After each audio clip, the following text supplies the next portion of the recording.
کہا ہاں ممبر ہے ہمارے بابا کا، ہمارے دادا کا، ممبر پہ اگر ہمارا ذکر ہو تو ممبر ہے ورنہ لکڑی کا ڈھانچہ ہے۔ اللہ سلامت رکھے۔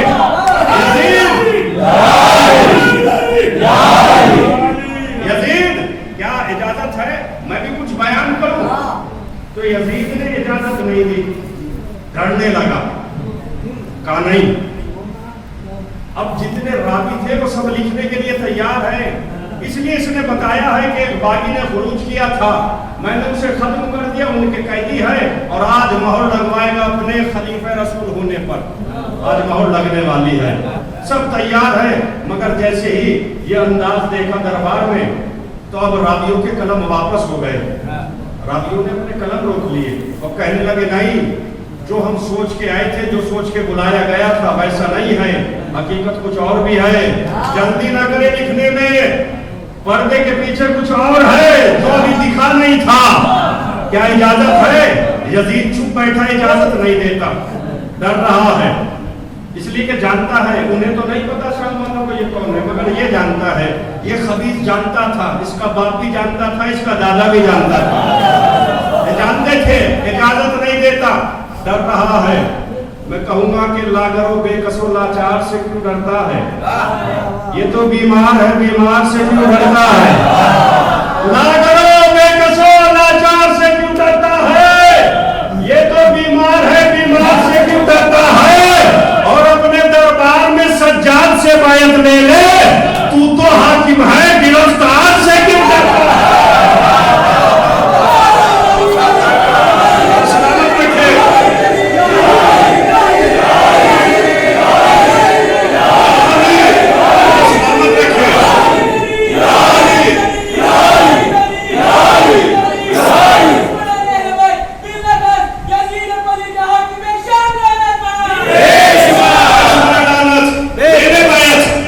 بیعت کا جب اتنا خبر تھا، اب ہمت نہیں ہے، پوچھا اس کا نام کیا ہے؟ توجہ سے سنیں گے، خوش ہو جائیں گے انشاءاللہ۔ یہ جو قیدی کھڑا ہوا ہے، اس کا نام کیا ہے؟ کہا علی۔ جیسے سنا علی، خدا کی قسم یزید نے سینے پہ ہاتھ رکھ کے سوچا یہ علی کہاں سے آ گیا؟ یہ علی کہاں سے آ گیا؟ یہ علی تو ہم نے کربلا میں ختم کر دیا تھا، کوفے میں ختم کر دیا تھا۔ امام حسین، امام نے اپنے سارے بیٹوں کا نام علی رکھا، علی رکھا، اور اسی لیے علی رکھا کہ میرا ایک دن بیٹا علی بن کر علی کے سب سے بڑے دشمن کے سامنے جائے گا، سب سے بڑے دشمن کے سامنے جب جائے گا تو علی کی خندق بھی یاد آئے گی، خیبر بھی یاد آئے گی، احد بھی یاد آئے گا، صفین بھی یاد آئے گا۔ یاد آ گیا علی کہاں سے آ گیا؟ کہ میں علی ہوں، میرے باپا نے میرا نام علی رکھا ہے۔ کسی نے پوچھا امام حسین سے، مولا آپ نے سارے بیٹوں کا نام علی رکھا، ساری بیٹیوں کا نام فاطمہ رکھا؟ کہا اللہ جتنے بھی بیٹے دیتا، مجھے اپنی ماں اور باپ سے اتنی محبت ہے کہ سب کے نام علی رکھتا، سب بیٹیوں کے نام فاطمہ رکھتا۔ یہ محبت امام حسین، اجازت دے دے مگر اجازت نہیں دیتا۔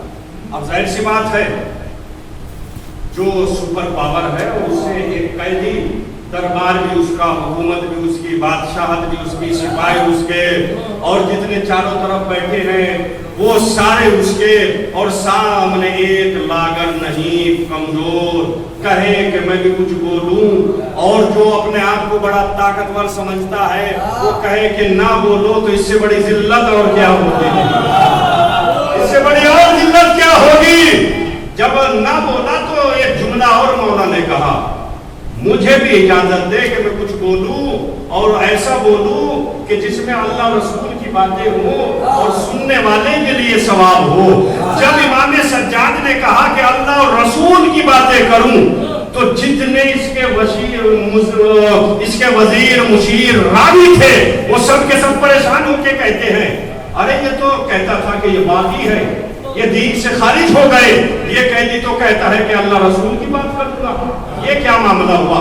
توجہ میرے عزیزوں، بزرگوں کی خاص توجہ، یہ اللہ کی باتیں کرے گا، یزید نے تو بتایا تھا کہ یہ دین سے خارج ہو گئے، یہ کیا رسول کی باتیں کرے گا؟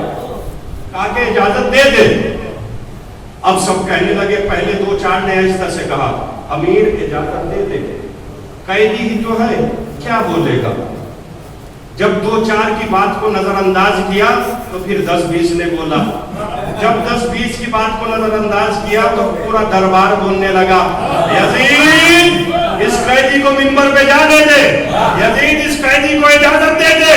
ایک مرتبہ دل ملا کے کہتا ہے ارے تمہیں کیا پتا اس قیدی کے منہ میں محمد کی زبان ہے.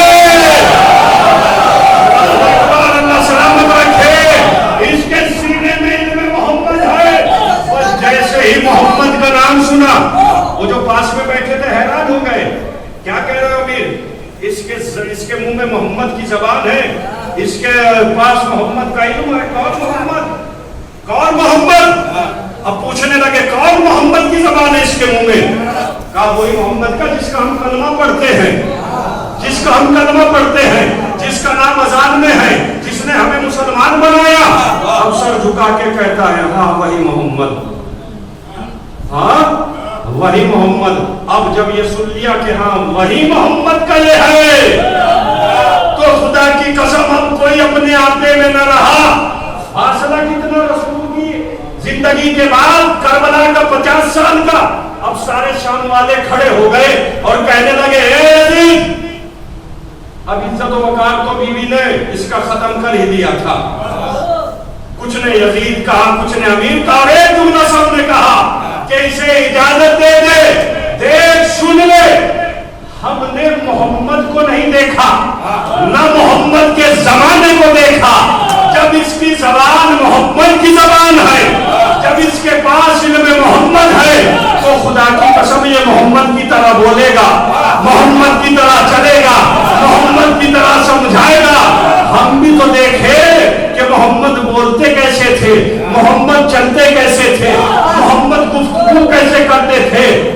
لگتا ایسا تھا کہ دربار تو یزید کا تھا مگر طرفدار سارے سید سجاد کے تھے. دربار تو یزید کا تھا مگر اختیار سید سجاد کا تھا.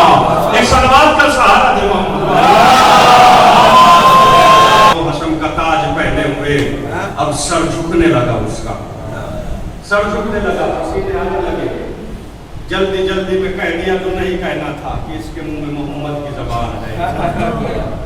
وہی محمد جس کا ہم کلمہ پڑھتے ہیں, وہی محمد. اب یہ شعر سنے آپ فاضلی میرٹھی صاحب کا یہاں پہ کہ جتا رہے ہیں زمانے کو سید سجاد, بتا رہے ہیں زمانے کو سید سجاد. دلیر باپ کا بیٹا دلیر ہوتا ہے, دلیر باپ کا بیٹا دلیر ہوتا ہے. یزید خوف زدہ کیوں ہے کچھ بتا تو صحیح, سنا ہے گھر میں تو کتا بھی شیر ہوتا ہے. اللہ سلامت رکھے.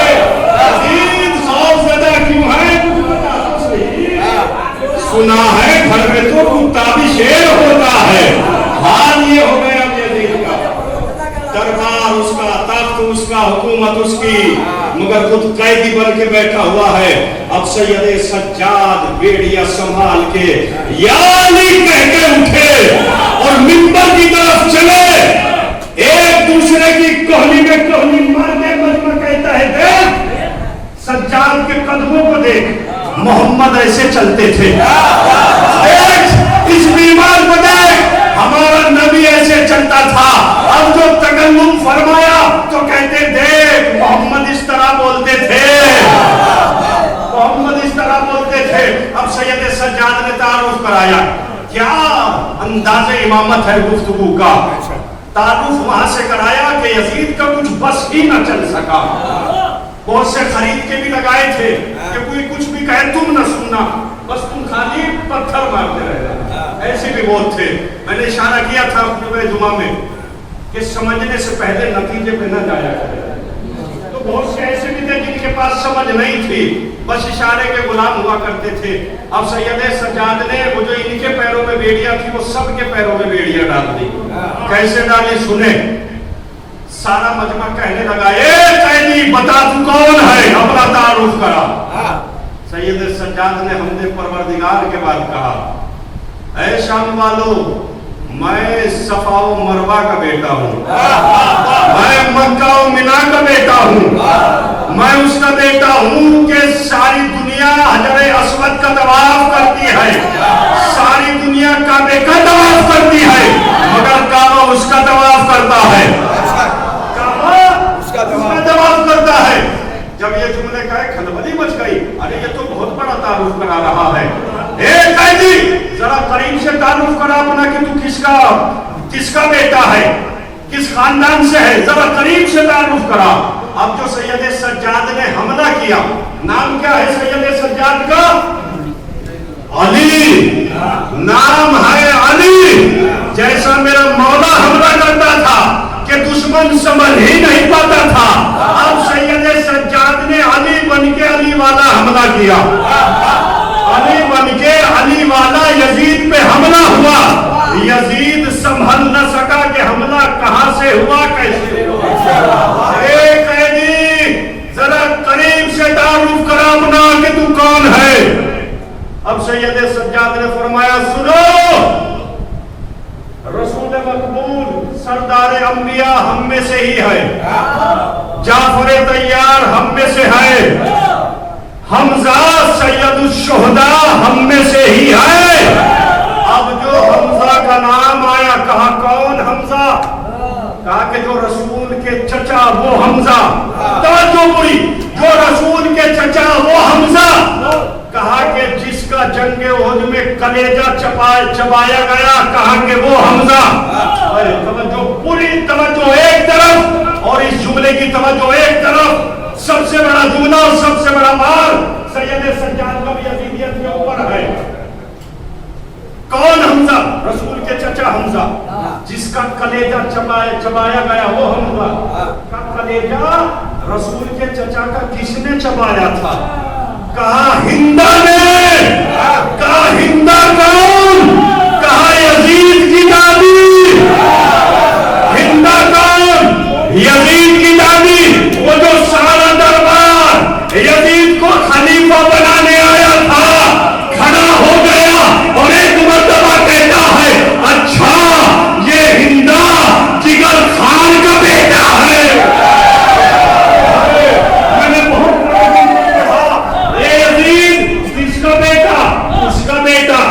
کہ جس نے رسول کے چچا کا کلیجہ چبایا اس کا بیٹا ہے۔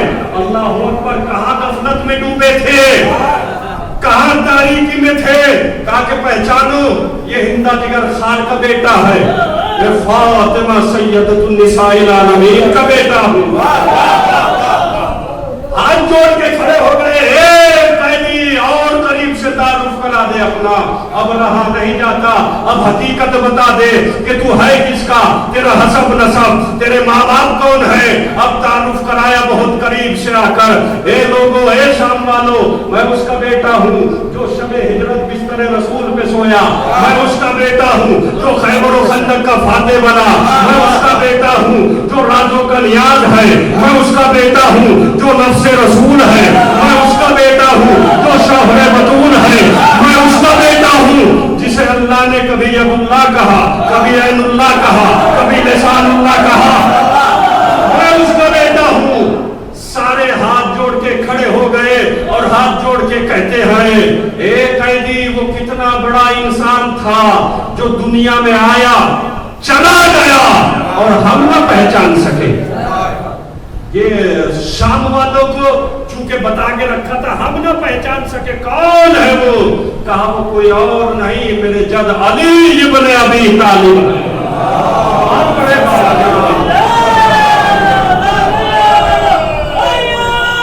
وہ میرے جد علی ابن ابی طالب ہے۔ اب کہنے لگے، اے شام والوں، میں فاطمہ زہرا کا بیٹا ہوں، میں خدیجہ الکبریٰ کا بیٹا ہوں۔ خدا کی قسم، تاریخ نے لکھا کہ شام میں جتنے پتھر لے کے آئے تھے، پتھر چھوڑ دیے، سب دیواروں میں سر ٹکرا ٹکرا کے رونے لگے۔ دربار میں ہنگامہ مچ گیا، اے یزید، یہ تم نے کیا کیا ہے؟ انہیں رسول کی آل کو قتل کر دیا ہے. اب یزید کی یزیدیت ختم ہو گئی یہیں پر. اور جسے حسین چھپانا چاہتا تھا وہاں پر اب سب کی زبان پر حسین حسین ہے, سب کی زبان پر حسین ہے. شام میں اب یزیدیت ختم ہو گئی, حسینیت زندہ ہو گئی. پہچان لیا شام والوں نے, آنکھوں میں آنسو ہے, اپنی انگلیوں کو چبا رہے ہیں, ہونٹوں کو کاٹ رہے ہیں. یہ ہم نے کیا کیا, ہم کس غفلت میں تھے. سید سجاد مخاطب ہو کے کہتے ہیں, او یزید بتا کیا یہ روا ہے کہ جس کی آن کا کلمہ پڑھتے ہو انہیں قیدی بنا کے یہاں کھڑا کر رکھا ہے. مؤذن نے اذان کہی, بس میں نے بہت باتیں کم کر کے مؤذن نے اذان کہی, امام تڑپ کے کہتے ہیں اے مؤذن رک جا, تجھے اسی نام کا واسطہ. اور اس کے بعد پھر مخاطب ہوتے ہیں مجمع کی طرف اور یزید کی طرف, بتا یزید یہ تیرے جد کا نام ہے اذان یا میرے جد کا نام ہے؟ اگر تیرے جد کا نام ہے تو جیت گیا, اگر ہمارے جد کا نام ہے تو ہمارے بابا حسین جیت گئے. سر جھکا کے بیٹھ گیا ہے. لکھا تاریخ نے کہ یہ رسول حسین کے جد ہے, سید سجاد کے جد ہے. اب یہ رہا نہ گیا. عزیزان محترم اللہ کو سلامت رکھے, سید سجاد آئے تھے شام کے لیے. امام جانتے تھے کہ شہید نہیں ہوں گے, مگر بڑا معرکہ حل کرنا تھا سید سجاد کو اور بی بی ثانیہ زہرا کو. قید ہو بند میں رہے قید خانے میں 1 سال یا 2 سال یا 11 مہینے, مگر زندگی تنگ ہو گئی اب یزید کے لیے, رہائی ہو گئی.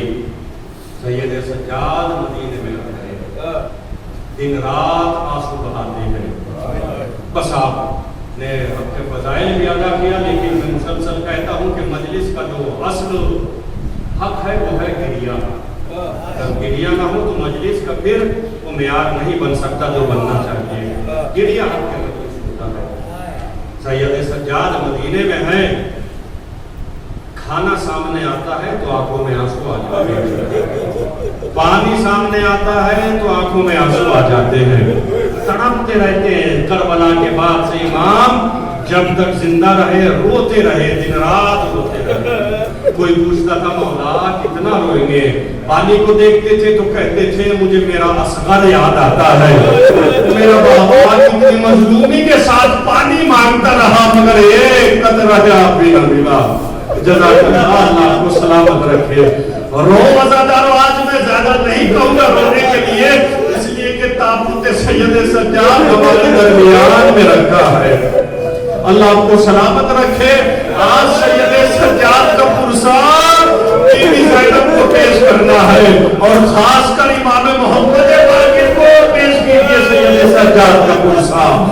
جب جب کھانا آتا ہے, پانی آتا ہے, روتے ہیں آئے میرا بابا 3 دن کا بھوکا پیاسا ذبح کیا گیا. ایک چاہنے والا آیا, گھر میں شادی تھی مولا, گھر میں شادی کا اہتمام ہے. آنکھوں میں آنسو آ گئے, کیا تمہیں معلوم نہیں کربلا کے بعد ہم خوشیوں میں شامل نہیں ہوتے.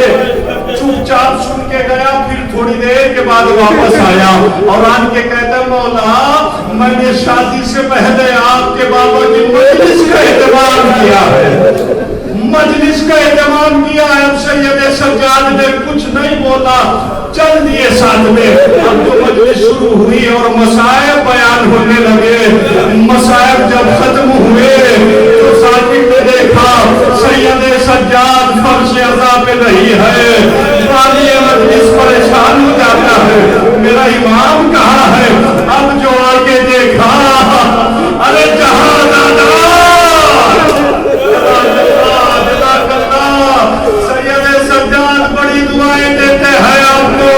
کبھی آوازیں بلند ہوتی ہے تو بی بی بڑی دعائیں دیتے ہیں.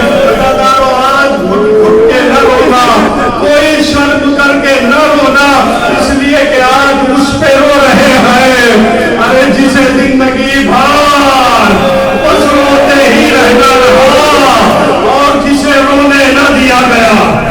جزاک اللہ, خدا کو سلامت رکھے. پوچھا کسی نے مولا سب سے زیادہ تکلیف آپ کو کن باتوں سے ہوتی تھی. اے مولا سب سے زیادہ تکلیف آپ کو کہاں کہاں پہ ہوئی. عزادارو سید سجاد کہتے ہیں سب سے زیادہ تکلیف مجھے میری میری بہن سکینہ کی باتوں سے ہوتی تھی. اے مولا سکینہ کیا باتیں کرتی تھی. سجاد تڑپ کے کہتے ہیں میری 4 سالہ مظلومہ سکینہ. ارے کیسے مسائل بیان کروں. جب 11 محرم کو قافلہ چلا نازداروں تو کم سن سکینہ ان پر سنبھل نہ سکی. ظالموں نے پرائنا پشت پہ سینے یمن سکینہ کو باندھ دیا. اور جب تبوک چلتا تھا سکینہ پکارتی تھی اے بھیا سجاد میرا سینہ زخمی ہو رہا ہے. اے بھیا میں مر جاؤں گی مجھے بچا لو. اللہ آوازوں پہ رحمت نازل کرے. آوازوں میں رو عزادارو.